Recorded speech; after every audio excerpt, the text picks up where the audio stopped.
Buenas tardes. Mi grupo está conformado por Ana María Bendaño, Laura Palacio, Sebastián Enciso, Ana María Marulanda y mi persona Isabel Tutena.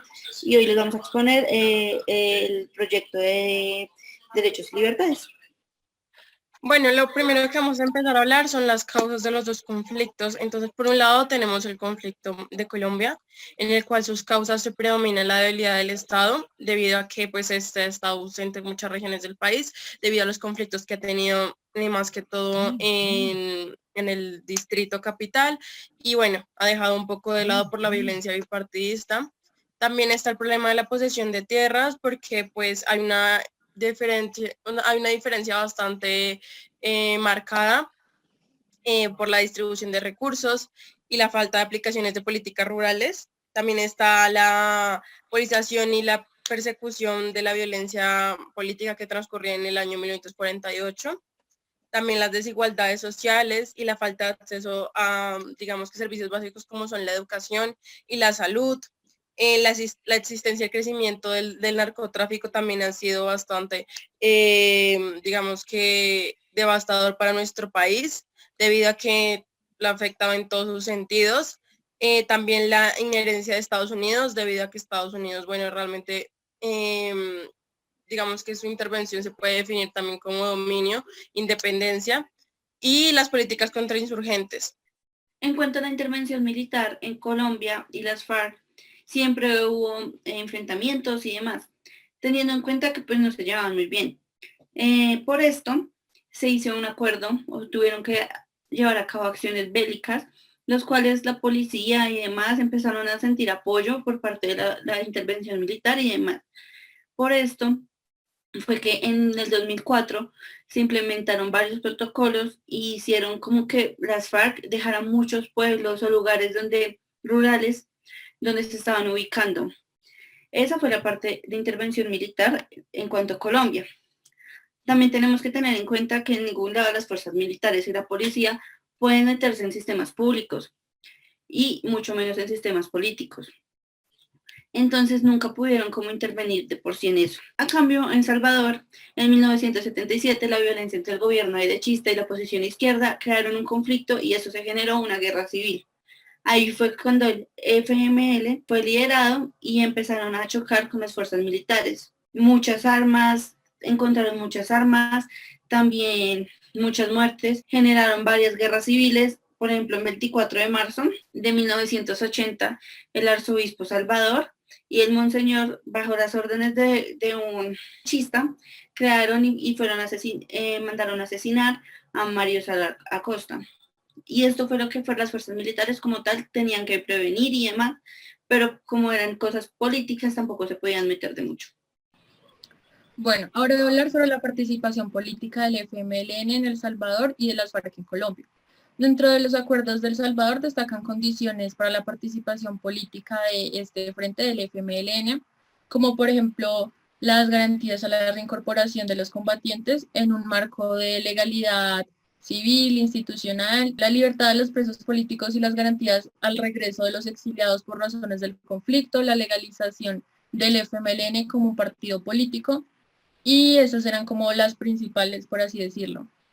Debido a que hubo amnistía, los exguerrilleros pudieron hacer parte de la vida electoral, convirtiendo el FMLN en la segunda fuerza política del país, ganando las elecciones de 2009 con Mauricio Funes. Posteriormente, en el 2014, también volvió a ganar las elecciones presidenciales, pero con Salvador Sánchez Serén, quien fue uno de los máximos comandantes de este frente. Ahora, haciendo una comparación con Colombia, en cuanto al aspecto político, pienso que realmente tuvieron muchas semejanzas, pues ambos grupos tuvieron una gran participación política en su determinado país. Entonces, al conocer un poco mejor las peticiones del FMLN, que se convirtieron en una realidad, nos resultan ya tan increíbles, por así decirlo, las hechas por las FARC en Colombia. Sin embargo, pienso que, por ejemplo, en Colombia, el acuerdo de paz no tuvo el total éxito que se esperaba, ya que en el 2019 Luciano Marín, alias Iván Márquez, anunció que volvería a las armas como cabeza de un grupo.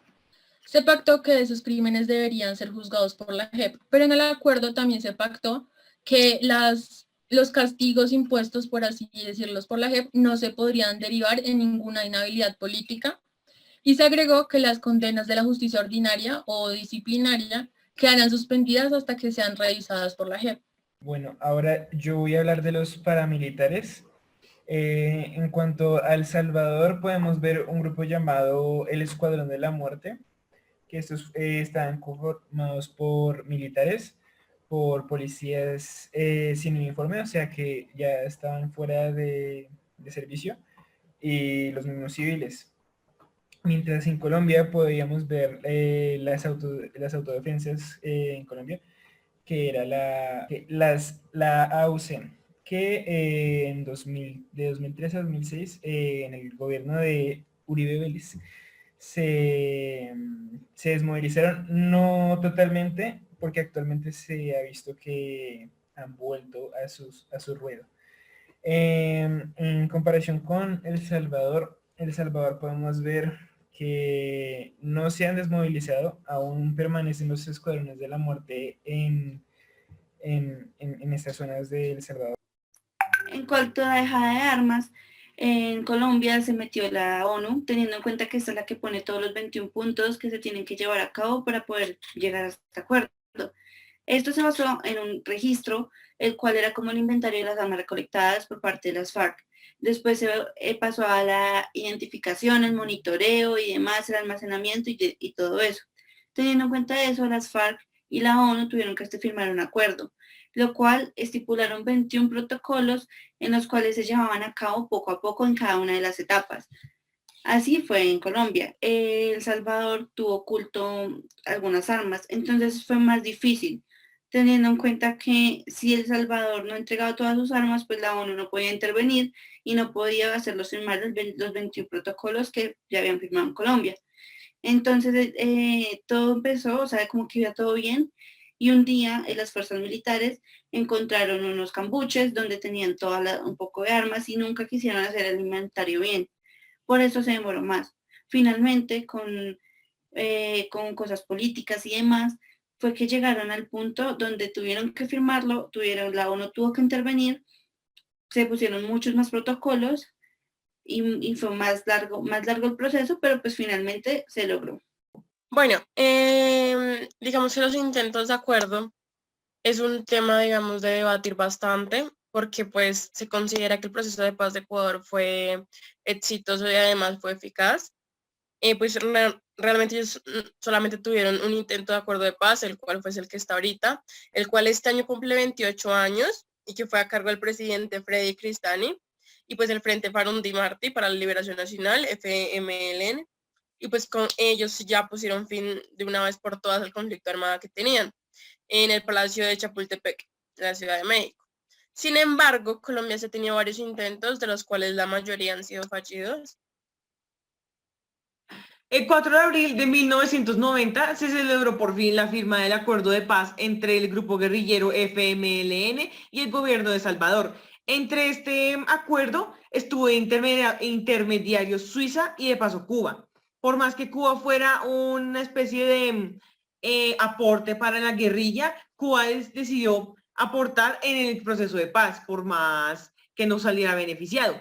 En ese proceso de paz se aclararon, por decir, términos fijos, los cuales hasta este punto de la historia no se han roto, que serían la terminación del conflicto armado por la vía política, para eso se hizo el acuerdo, el impulsar la democracia por parte del país, para que no vuelva a ocurrir esta clase de, por así decir, rebeldías, una garantización del respeto para los derechos humanos, por si algún otro grupo guerrillero, que no sean los mismos, obviamente, llega a tomar alguna especie de poder, y reunificar a la nación después del conflicto que se tuvo por lo mismo tema que se habló anteriormente, de la división por Estados Unidos y la Unión Soviética, porque ya en ese momento estuvo pues desarmada, después de tantos años.